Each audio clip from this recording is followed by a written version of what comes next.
ديربي كاتالونيا، برشلونة اسبانيول، لقاء في الجولة 12 من الدوري الإسباني. برشلونة يدخل اللقاء وتصدر الدوري الإسباني برصيد 30 نقطة، واسبانيول في المركز 17 برصيد 10 نقاط. طبعا هانز فليك مدرب برشلونة صرح قبل المباراة انه احنا بدنا نفوز في هالمباراة في ديربي كاتالونيا ليكون امتداد لاسبوع ناجح. برشلونة في اخر 26 مباراة فاز على الاسبانيول 19 مرة وتعادل في 7 ولم يخسر اي مباراة.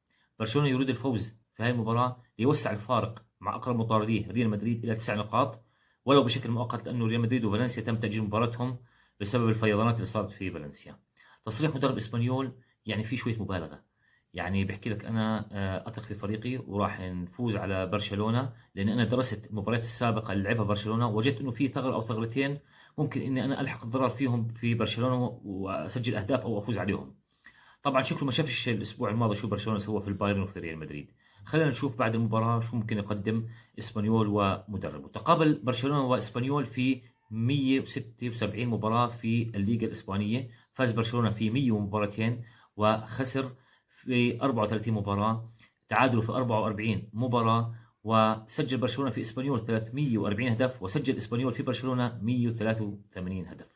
تشكيلة برشلونة: بينيا في الحراسة، بالدي، مارتينيز، كوبارسي وكوندي.